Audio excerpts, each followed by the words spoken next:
Con el tema que estábamos viendo la anterior clase, ¿no? El miércoles. Bien, entonces hemos visto ya aquí las tres teorías básicas de la circulación, hemos analizado estas tres teorías, ¿no? Una primera, la velocidad del flujo sanguíneo en cada tejido del organismo. Siempre se controla con precisión en relación con la necesidad del tejido. Recuerden, eso es algo que, digamos, está ya prácticamente comprobado. Otra cosa es que el gasto cardíaco se controla principalmente por la suma de todos los flujos tisulares locales. El gasto cardíaco es la cantidad de sangre que sale a la circulación en cada minuto, va a estar controlado por los flujos de cada uno de los tejidos. La regulación de la presión arterial es independiente del flujo sanguíneo. Tiene sus propios controles de la regulación de la presión arterial, como vamos a ver en próximas clases. Bien, ahora veamos las interrelaciones que hay entre las tres variables que van a intervenir en la circulación de la sangre. La sangre circula porque hay una interrelación muy estrecha entre la presión, el flujo y la resistencia. El flujo sanguíneo que atraviesa cada arteria, cada vaso, está regulado, está determinado por dos factores. Uno es la diferencia de presión entre los dos extremos del vaso. Por una parte, cuando hablamos de diferencia de presión, nos estamos refiriendo a la presión que está en este extremo, la presión 1 y la presión 2. Si la presión de los dos extremos es 7, entonces no hay diferencia de presión, entonces no hay circulación. La sangre, el líquido que está en este vaso, va a estar quieto, no se va a mover.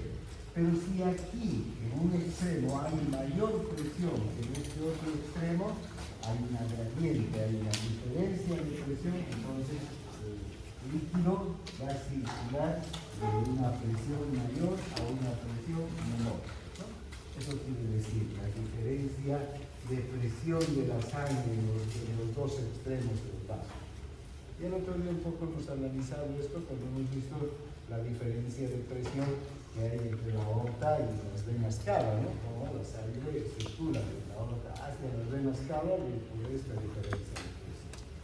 Y la otra es la resistencia vascular, es decir, los impedimentos que la sangre encuentra para circular por un vaso.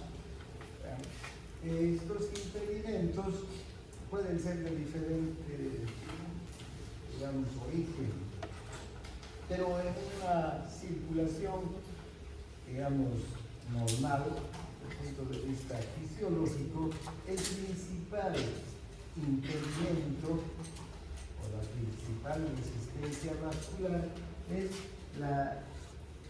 el diámetro que tiene un vaso. Cuanto más estrecho es el diámetro de un vaso, menos posibilidad de flujo hay, menos sangre circula por ese vaso. Cuanto más mayor es el diámetro del vaso, más sangre va a circular por el vaso. Eso está claro, por una arteria que tiene un calibre mayor va a pasar más sangre por una arteria que tiene un calibre menor. Pero en el mismo vaso puede haber momentos en el que el vaso esté dilatado y otros en el que el vaso esté contraído, ¿verdad? Cuando está en dilatación va a ir mayor cantidad de sangre, menos resistencia al paso de la sangre. Si hay contracción, hay más resistencia al paso de la sangre. Otro tipo de resistencia también que se puede encontrar es, por ejemplo, cuando los vasos tienen trayectos sinuosos, ¿no? O si hay un obstáculo que comprime la pared del vaso, también va a hacer que la sangre atraviese con dificultad. Puede haber humor, una masa que comprima los vasos, puede haber en el mismo vaso un coágulo que se va formando, pues va achicando la luz del vaso. Pero desde el punto de vista fisiológico, diríamos que esta resistencia nos vamos a referir a la capacidad de contraerse o relajarse que tiene un vaso. Bien, ahora,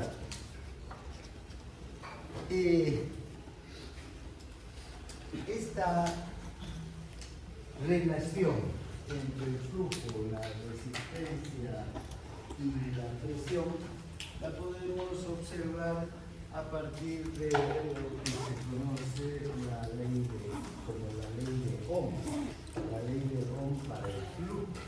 Esta ley de Ohm para el flujo no es solo una ley que se aplica al flujo de sangre.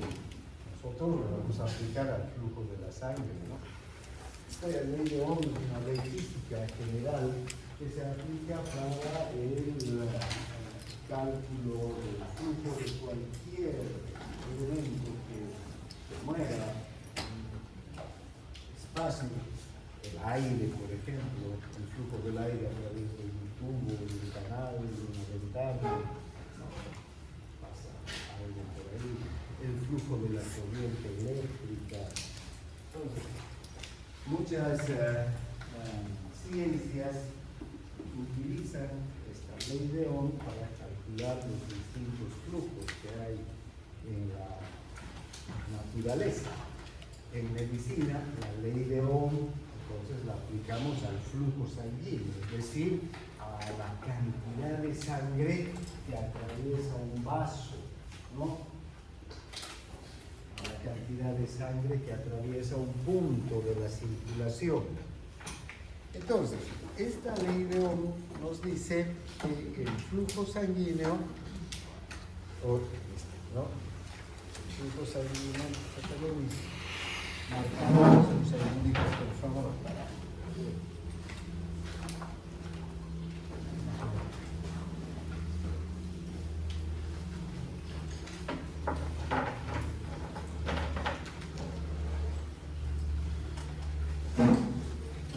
Entonces, el flujo que atraviesa un vaso, es el vaso, ¿no? La cantidad de sangre que va a atravesar este vaso está determinada por la diferencia de presión, como hemos dicho, ¿no? Si la presión es mayor aquí y la presión es menor aquí, la sangre va a circular en este sentido y una cantidad determinada de sangre va a circular en ese sentido. Pero no solamente entonces es el flujo el que determina la diferencia de presión la que determina cuánto de sangre va a circular, sino el diámetro del vaso. A este diámetro estamos llamando resistencia, ¿no? Entonces, fíjense, la ley de Ohm en general tiene esta forma. Que dice que el flujo es igual a la diferencia de presión dividida entre la resistencia. Eso se aplica a todo, ya sea al aire, a la corriente eléctrica, al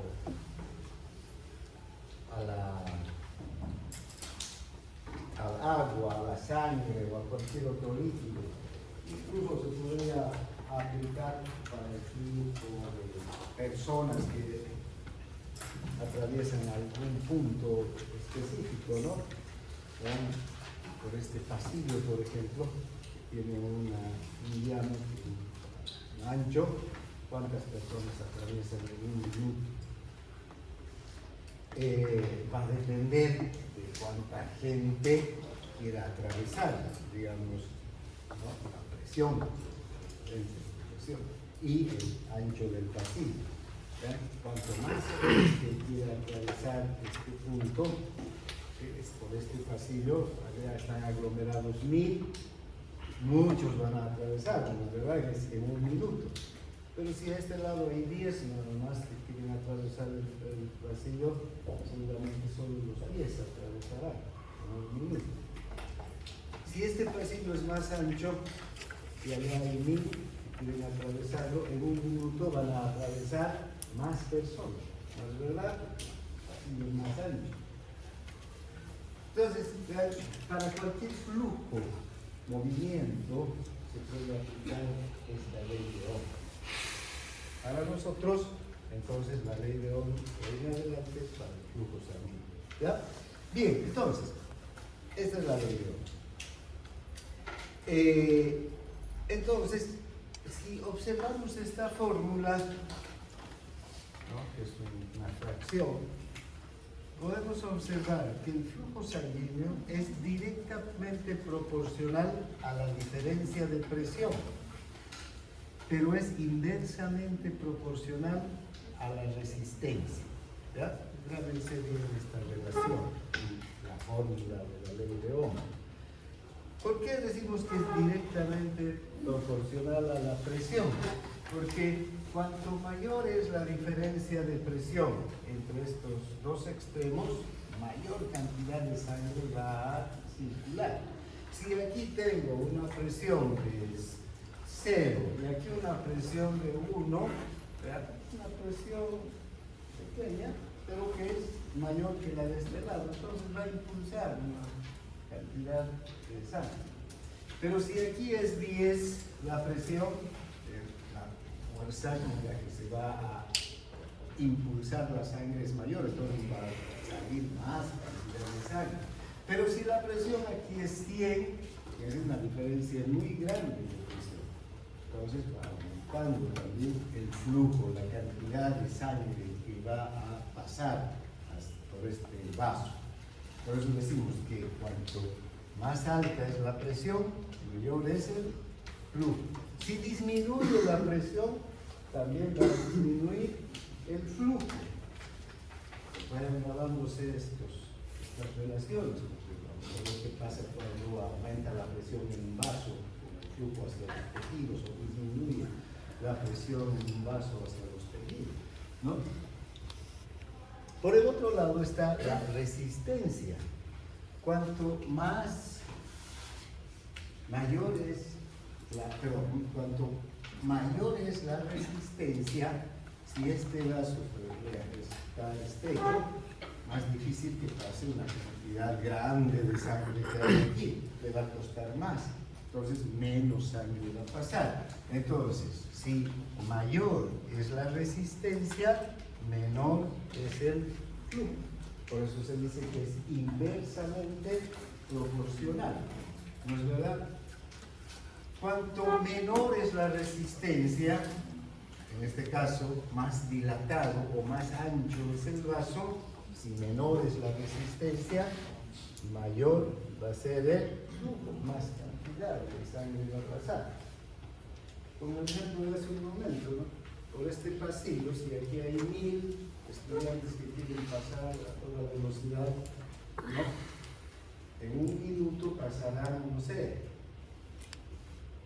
500. Pero si este pasillo fuera el doble de ancho, en un minuto, ¿cuántos van a pasar? Los 1000. ¿No? Pero si este pasillo es el doble de estrecho, ¿cuántos pasarán? Ya no 500, sino 250, por decir. ¿Sí? ¿Está claro? Entonces, esa es la relación entre el flujo y la resistencia y la presión. Bueno, una vez que hemos analizado esta ley de Ohm, veamos qué es el flujo sanguíneo, ¿no?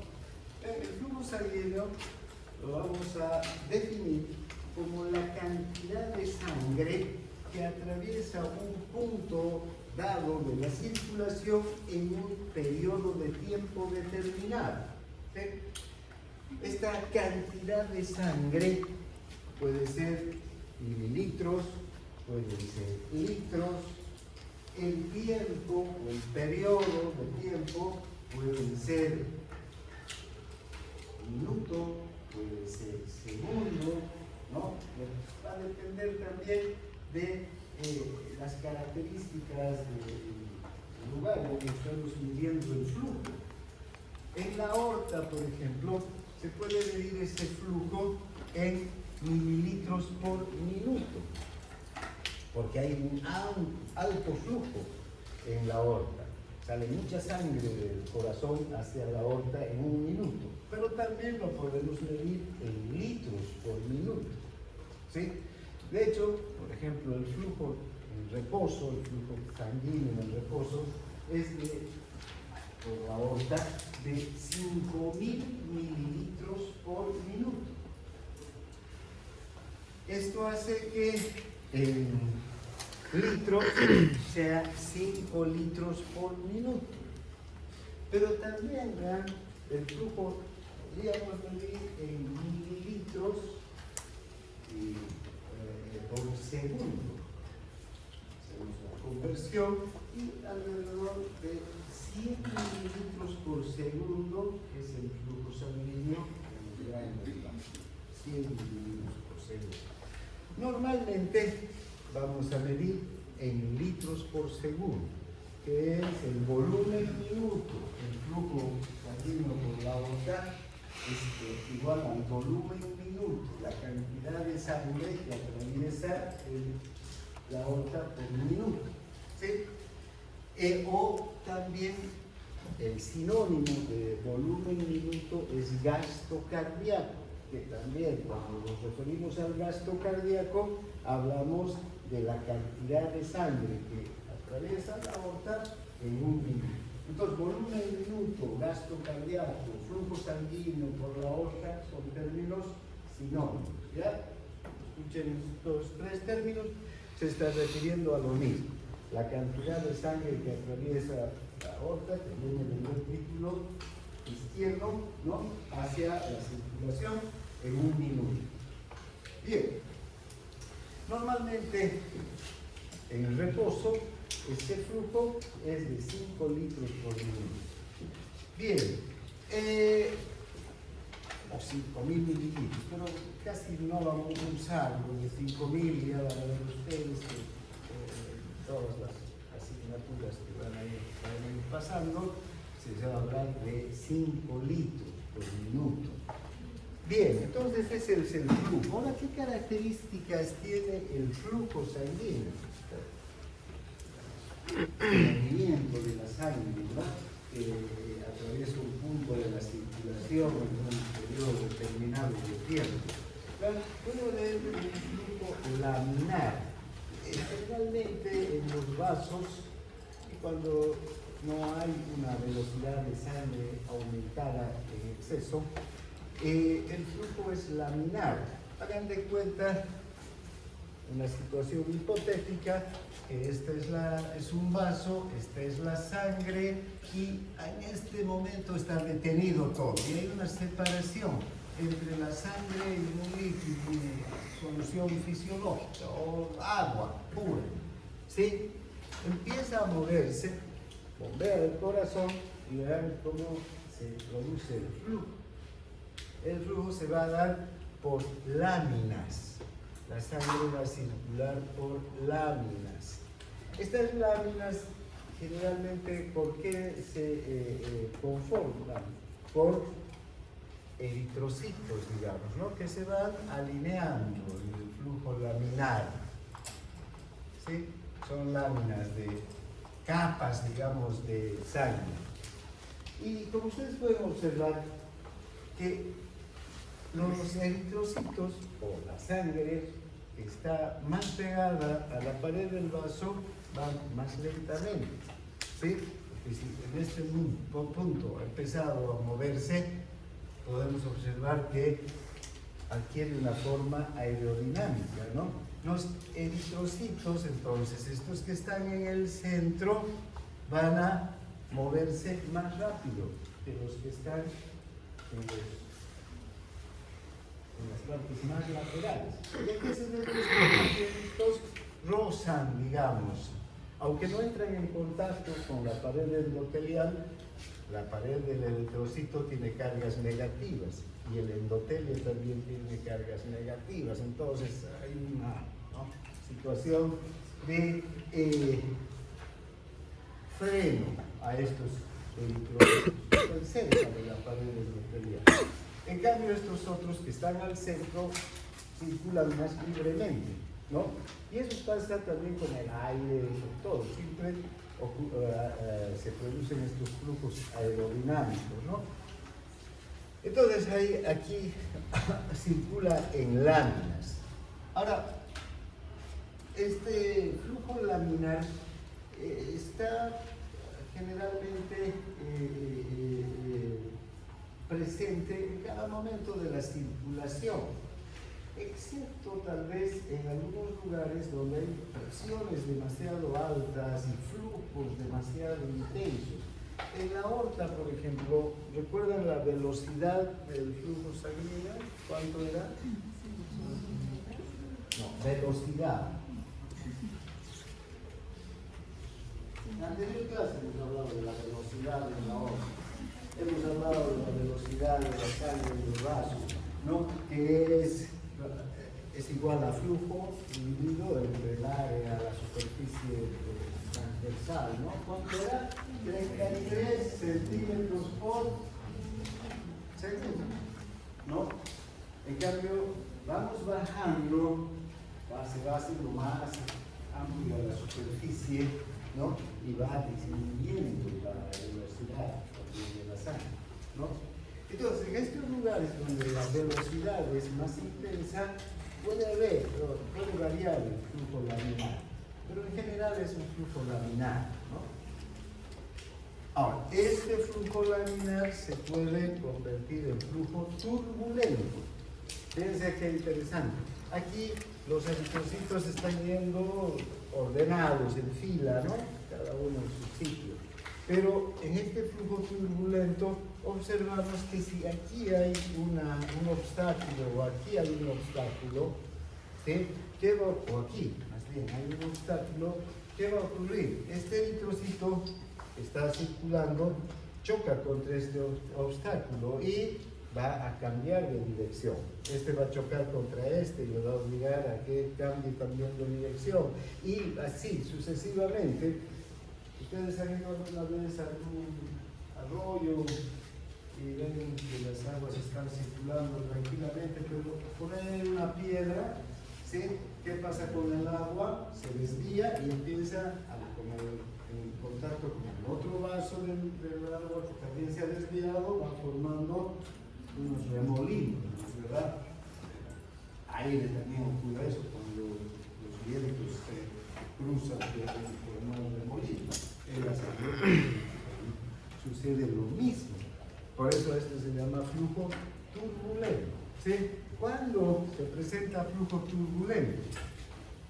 Cuando el flujo sanguíneo es muy alto, digamos.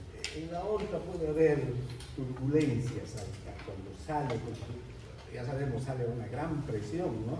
La eyección sale a una presión de entre 80 y 120 milímetros de mercurio. Entonces puede generarse flujos turbulentos.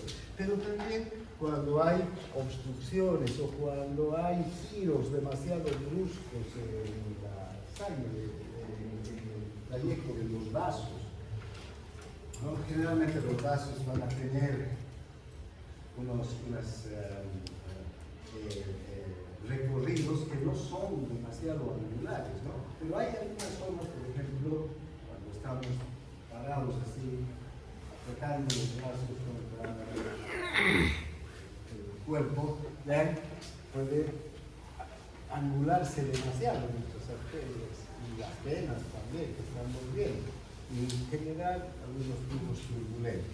Ahora, de hecho, cuando hay un cuerpo, una masa tumoral, una compresión, ¿no?, sobre el vaso, va a ir generando paulatinamente flujos turbulentos. O si hay aquí adentro un trombo que va creciendo, también contra ese trombo van a chocar los glóbulos rojos y van a generar esas turbulencias. Está claro. Entonces tenemos el flujo laminar y el flujo turbulento. Ahora hablaremos de la presión, de la otra variable que interviene en la circulación. Pues ya sabemos, una variable es el flujo, la cantidad de sangre que atraviesa un punto determinado de la circulación en una unidad de tiempo. Si es en la aorta, será el flujo sanguíneo en la aorta. Si es en los capilares, será el flujo sanguíneo capilar también, ¿no? ¿Cuánto es el flujo sanguíneo, la velocidad del flujo sanguíneo capilar? 0,3, ¿no? milímetros por segundo, ¿no? Bien, ahora.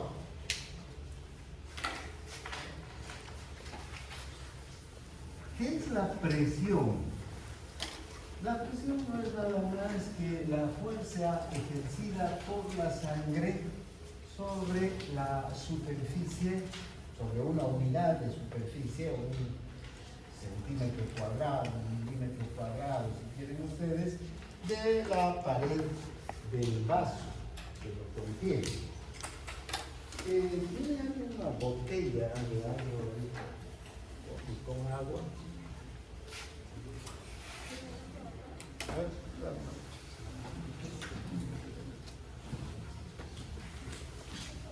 Aquí tenemos dos botellas, mejor, dame la tuya más.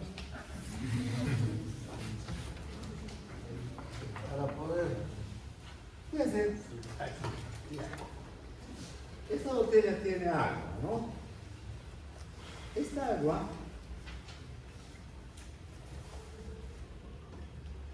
tiene o ejerce en este momento una presión, una fuerza, digamos, sobre la pared de la botella.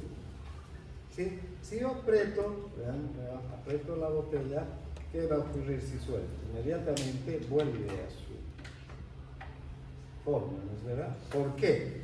Porque el agua que está dentro está ejerciendo la fuerza.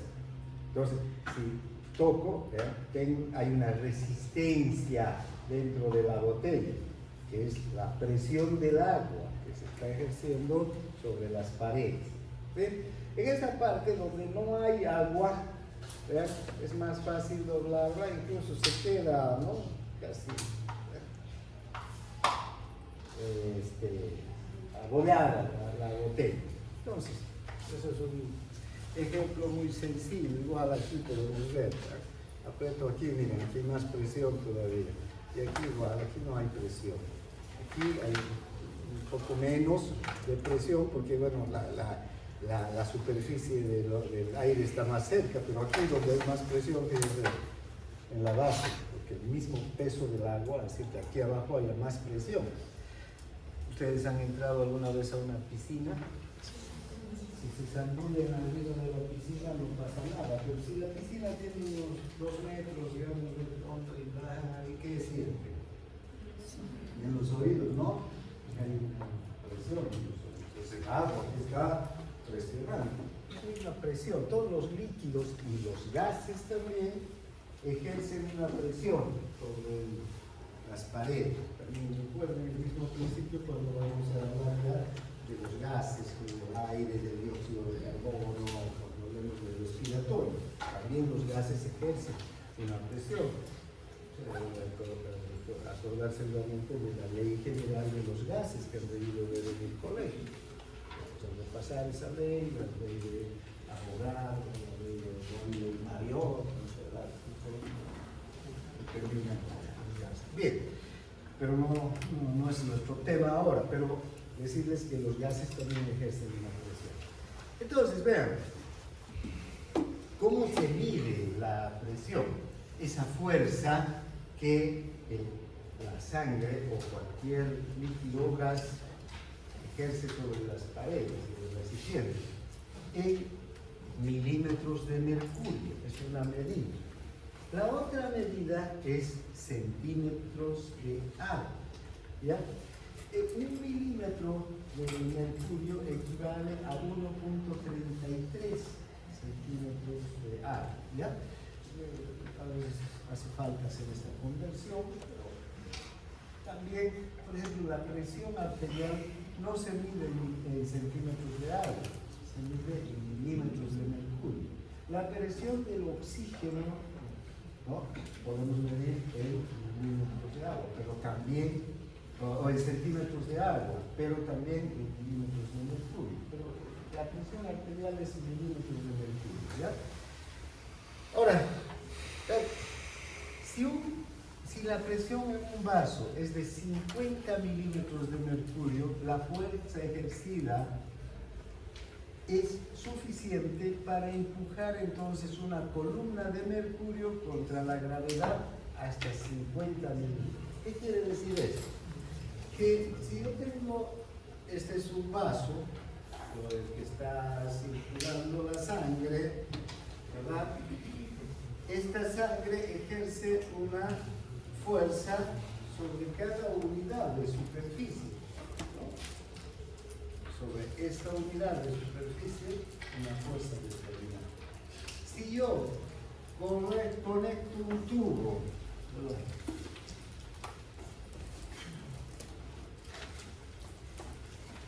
conecto un tubo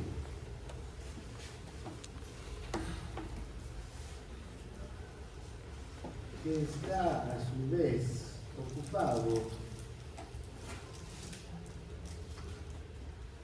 este tubo está ocupado por una columna de mercurio. ¿Han visto alguna vez un termómetro? Esos termómetros de mercurio, la columnita de mercurio, también. Bueno, entonces, si este está conectado a una columna de mercurio, y esta columna de mercurio está graduada aquí en 0 milímetros de mercurio, ¿no?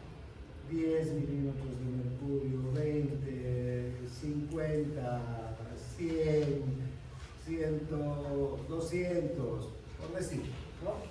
Entonces, yo conecto este tubo y se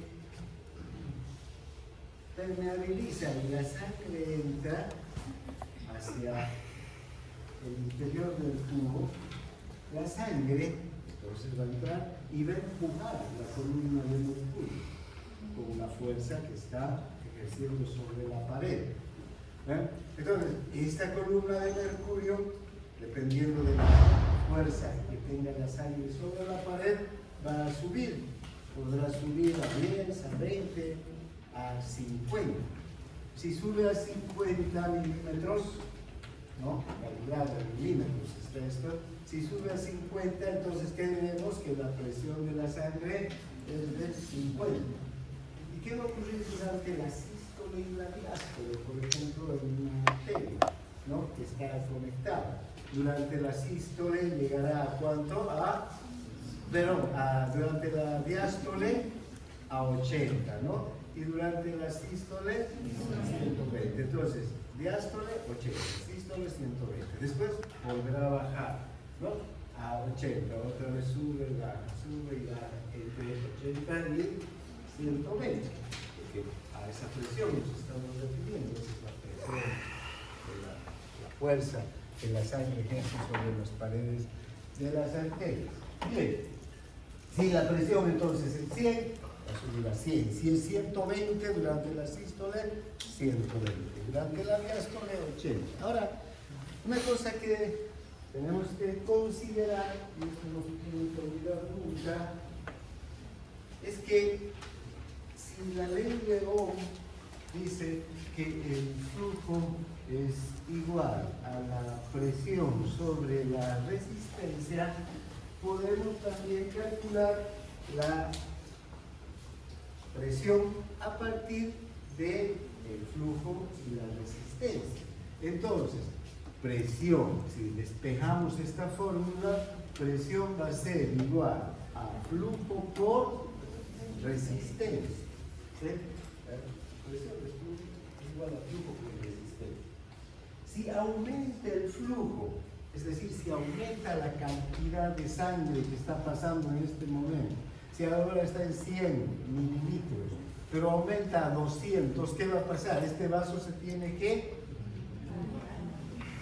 distender más, ¿no es verdad? Para dar cabida a estos 200. ¿Y qué va a pasar con las paredes del vaso? Va a sentir una mayor, ¿qué cosa? Presión, ¿sí? Entonces, si aumenta el flujo, aumenta la presión, ¿no? Eso es lógico. Si disminuye el flujo,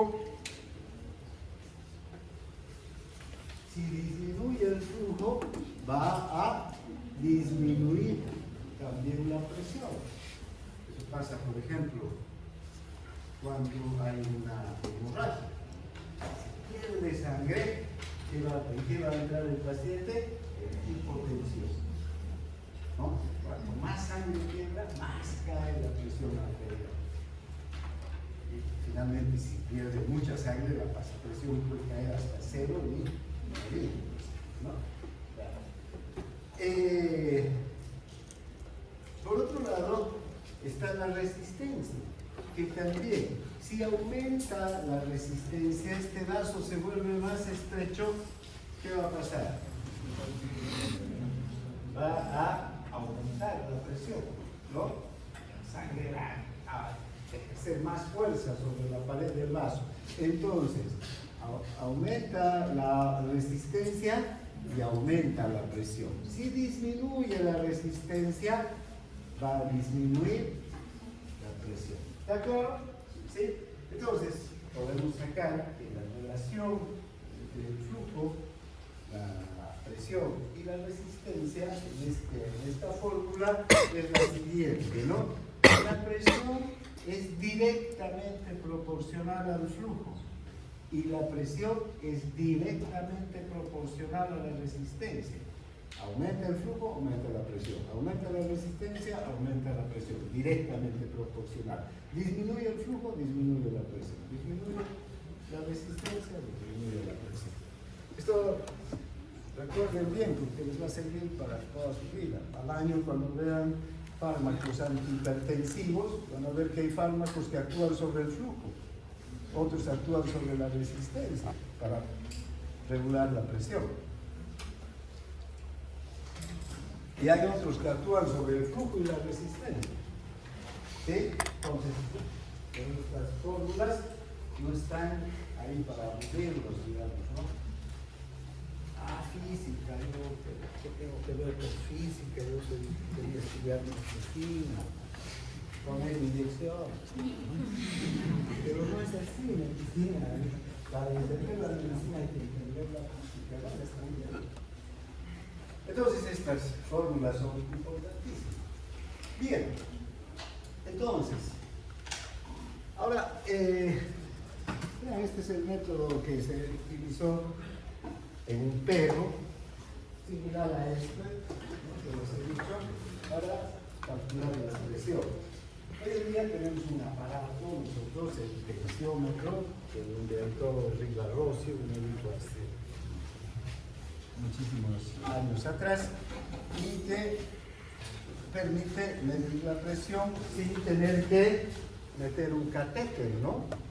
Fíjense, al perro, cuando se hizo los primeros experimentos, tenía que meter un catéter al interior de la arteria para ver las fluctuaciones. Hoy en día nosotros tenemos un método que es incruento, es decir, no necesitamos meter el catéter al paciente para saber su presión. Insuflar el manguito es suficiente. Después vamos a ver los principios de este método, precisamente. Luego tenemos la resistencia, la otra variable.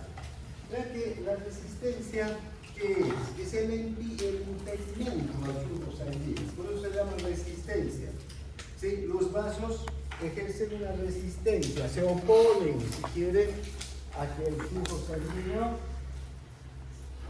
se produce o favorecen también, favorecer a que el flujo sanguíneo se produce. Pero desde el punto de vista del concepto, la resistencia es el impedimento al flujo sanguíneo en un vaso.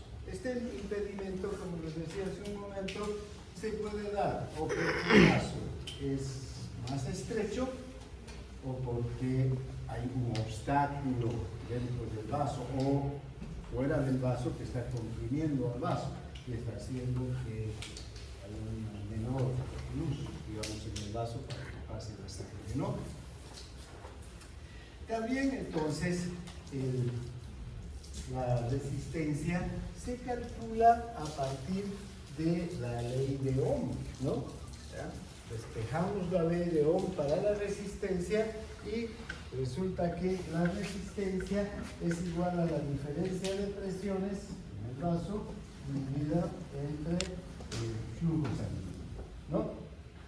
Igual que la fórmula de la presión, estamos viendo para la resistencia, ¿no? La diferencia de presión entre dos puntos entre el flujo sanguíneo. Vean, si la diferencia de presión entre dos puntos del vaso es de 1 milímetro, vamos a ver, y el flujo en ese vaso es de 1 mililitro por segundo, establecemos que 1 entre 1 es 1. Entonces, a eso se conoce como unidad de resistencia periférica, ¿sí? 1 es la unidad de resistencia periférica. ¿Cuánto es el flujo sanguíneo a través de la aorta? Por ejemplo, 1 segundo. Podemos calcular ese flujo a través del flujo del gasto cardíaco, ¿no? Que hemos dicho que es 5.000 mililitros por minuto, ¿no? Si eso lo calculamos en 1 segundo, sería 100 mililitros por segundo. 100 mililitros por segundo, ¿ya? ¿Y cuál es la gradiente, la diferencia de presión entre la aorta y la aurícula derecha? Si en la aorta es 100 mililitros o milímetros de mercurio, la presión media, la presión media, y 0 es en la aurícula derecha. ¿Cuál va a ser la diferencia? La gradiente de presión. 100. Entonces, vean, tenemos aquí, perdón, al revés, ¿no? 100 milímetros de mercurio de presión, porque la diferencia de presión dividido entre el flujo, que es 100 mililitros. 100 entre 100 es igual a 1. Entonces, esta unidad de resistencia periférica, entonces siempre tiene que ser 1, al menos cuando estamos en reposo, ¿sí? ¿Qué ocurre si hay una vasoconstricción? En especial si pongamos un supuesto de que todos los vasos se comprimen, es decir, todas las arteriolas en especial, porque las arteriolas, que son tan musculares, recuerdan, porque las arteriolas están contrayéndose y relajándose en 1 segundo, se contraen y se relajan, ¿no? Si yo me pongo a saltar en este momento, inmediatamente se van a relajar las arteriolas que van hacia los músculos. ¿Para qué? Para que llegue más flujo sanguíneo.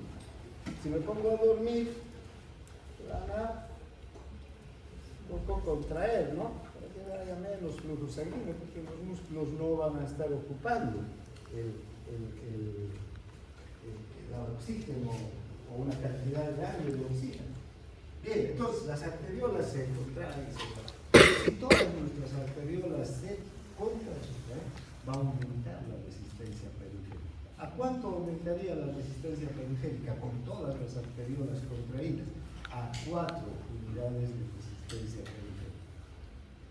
¿Sí? Estas unidades de resistencia aquí, periférica, united, digamos, ¿no? Pero esto es en inglés. ¿No? Podemos decir unidad de resistencia periférica, PRU. Ahora, si todas las arteriolas se relajan, en este caso se dilatan, va a disminuir la resistencia periférica. ¿A cuánto podría reducir? A 0,2 unidades de resistencia periférica. Entonces, vean como no todas las arteriolas se relajan al mismo tiempo y se dilatan al mismo tiempo, porque vamos a observar, por ejemplo, que cuando estamos en actividad física, las arteriolas que llegan a los músculos se van a tener que dilatar para que llegue más cantidad de sangre al músculo. Pero las arteriolas que están irrigando a los órganos, a las vísceras, se van a contraer para que vaya menos sangre a las vísceras y la sangre más bien sea redireccionada ¿a dónde? A los músculos, al cerebro, al corazón, que es los órganos que necesitan sangre durante la actividad física.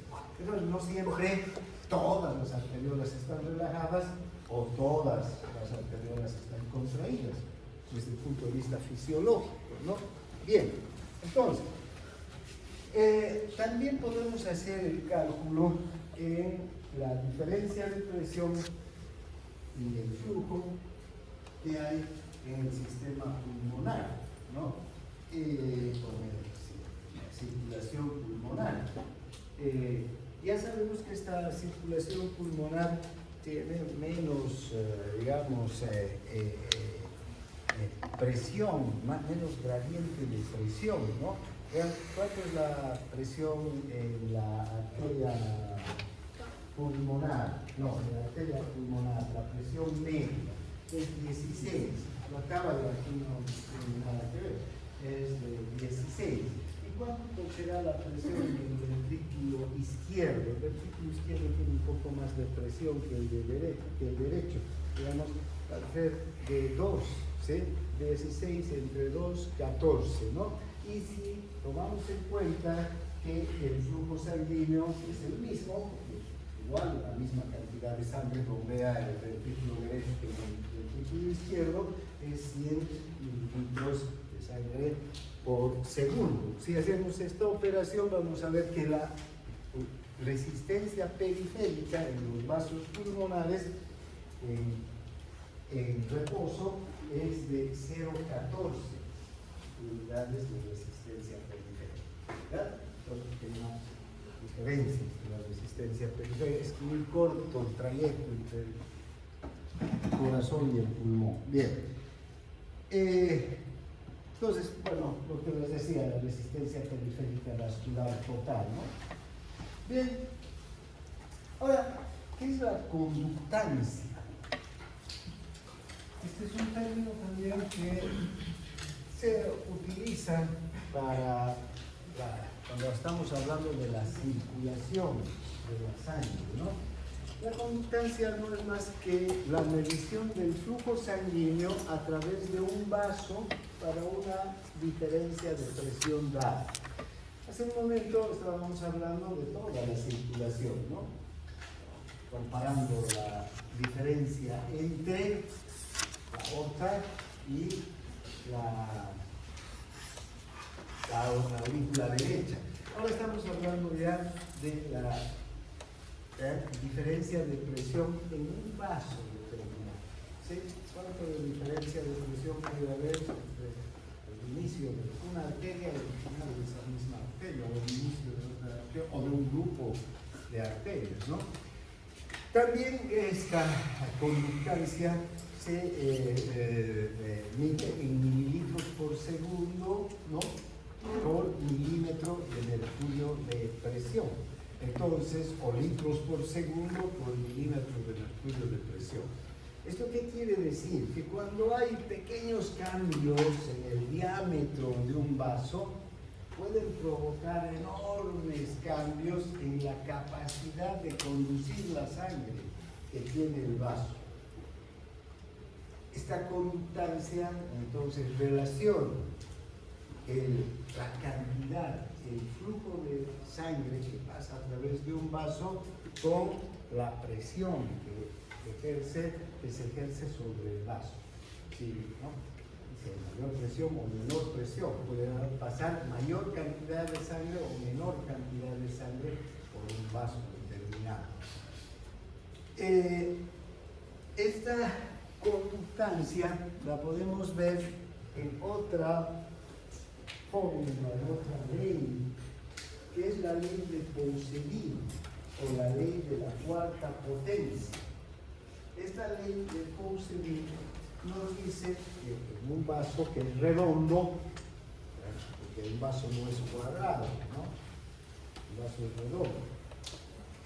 Y aquí el diámetro es lo que importa. Fíjense, antes de expresar la ley de Poussin o la ley de la cuarta potencia, arriba tenemos un vaso que mide, digamos, un diámetro. Por decir que este diámetro sea de 1 milímetro, ¿ya? El vaso de arriba. Abajo tenemos un vaso que va a medir 2 milímetros, lo requeremos, pero lo mismo que allá nomás, fíjense, es más ancho, ¿no? Porque va a tener 2 veces, 2 milímetros. Y abajo tenemos un vaso que tiene un diámetro 4, que va a tener 4 milímetros de diámetro. Entonces, el uno va a ser 1 milímetro, otro de 2 y otro de 4. ¿Sí? Lo de arriba estamos viendo primero.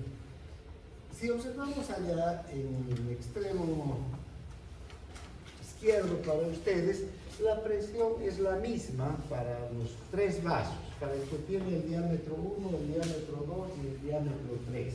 Para el que tiene un diámetro de 1 milímetro, el que tiene un diámetro de 2 y el que tiene un diámetro de 4. ¿Qué darían estos entonces? El diámetro, ¿no es verdad? Fíjense, si a la misma presión, a la misma diferencia de presión, aquí es 100 y aquí es 0, ¿cuánto de sangre va a pasar por el vaso que tiene un diámetro de 1? 1 mililitro por minuto. ¿Sí? Por el vaso que tiene un diámetro de 2, ¿cuánto tendría que pasar? ¿No?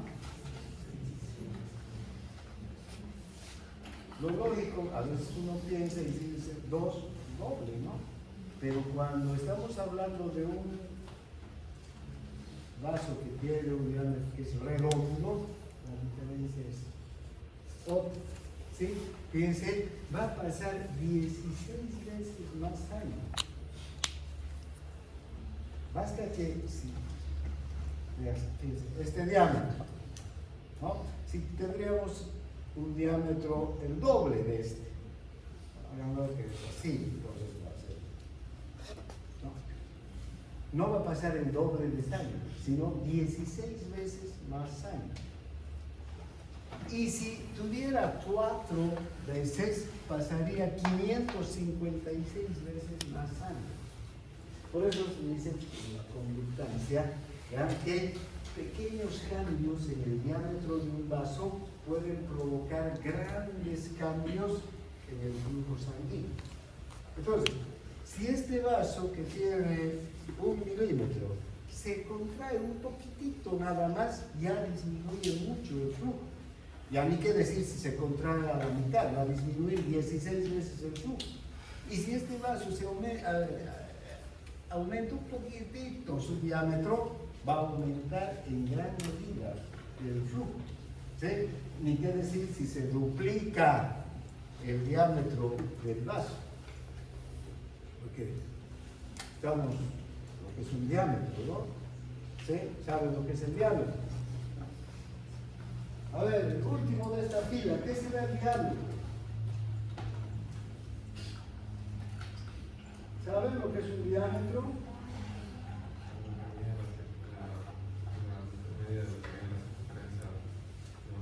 Bueno, entonces fíjense, si ese diámetro aumenta el doble, va a aumentar 16 veces la circulación de la sangre. Ahora, esto es importante comprender también estas leyes físicas, porque aquí los vasos, cuando se contraen y se dilatan,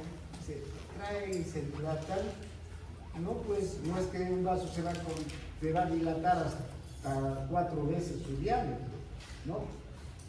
Una arteriola se contrae o se dilata, ¿no? tiene un límite, ¿no?, para contraerse y dilatarse, pero basta que se dilate un poquito para que aumente enormemente el flujo. ¿Sí? Porque 16 veces al doblarse, ninguna arteriola se va a dilatar tanto, ¿no? Dilatar menos, pero ya aumenta 2, 3 veces el flujo en cuestión de segundos, hasta que se dilate un poquito, ¿no? A esta se llama la ley de Ponsonby, o de la cuarta potencia. ¿Por qué es la cuarta potencia? Porque vean que uno a cuánto aumenta, no al doble, sino 16 veces. Y de 4 veces, ¿cuántas veces? 256 veces, ¿no? Bien, ahora, aquí abajo podemos ver mejor todavía esta diferencia. Si este es el diámetro, ¿no?, y aumenta el diámetro 1, 2, 3, 4 veces, por decir, ¿no?, 3, 4 veces. Fíjense, podemos ir poniendo estos redondos y ya podemos darnos cuenta de cuánto de sangre aumenta por cada vez que se ha duplicado el diámetro del músculo, ¿no? No es que es en doble, sino aquí nomás cuántas veces podemos contar, acá 1, 2, 3, 4, 5, 6. En fin, vean cuántas veces aumenta el flujo sanguíneo. Todo esto es para que ustedes recuerden que la vasoconstricción y la vasodilatación es fundamental para aumentar o disminuir de forma marcada el flujo sanguíneo hacia los lados. Fíjense, el flujo sanguíneo en reposo para los músculos es de 4 mililitros por minuto por 100 gramos de tejido, por cada 100 gramos de tejido. Eso ocurre en este momento, es hombre el flujo. Pero ese flujo sirve para que los músculos estén sanos, saludables, listos. ¿Para qué? Para actuar, ¿no? Están recibiendo todos los nutrientes que necesitan. Si se levantan y empiezan a correr y subir las gradas, el flujo en ese pequeño corto espacio de tiempo puede aumentar 20 veces. Fácilmente puede llegar a 80 mililitros por minuto por cada 100 gramos de tejido. ¿Cuánto ha aumentado? 20 veces ha aumentado el flujo. Entonces, esas arteriolas que están yendo hacia los músculos se dilatan rápidamente, ¿no? En fracción de segundos. Porque yo me puedo levantar y ponerme a correr a toda velocidad. Y mis músculos, ¿qué necesitan?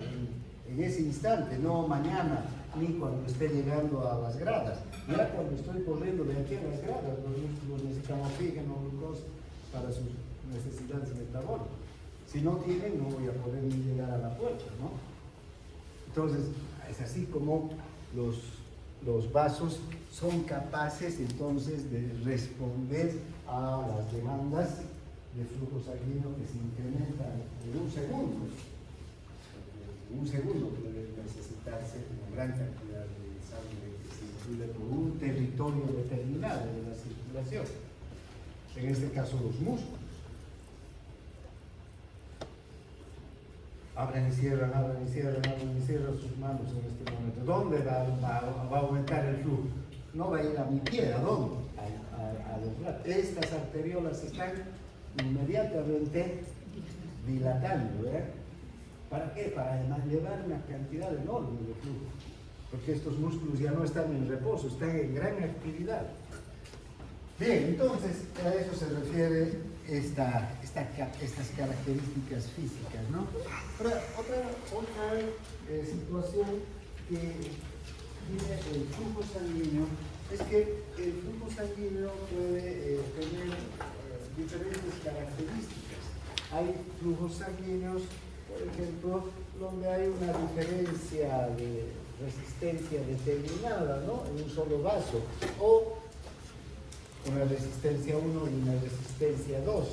Pero también pueden haber resistencias en paralelo, ¿no? Entonces, creo que más normalmente se producen estas resistencias en paralelo. ¿Por qué? Porque nuestros vasos sanguíneos están distribuidos hacia diferentes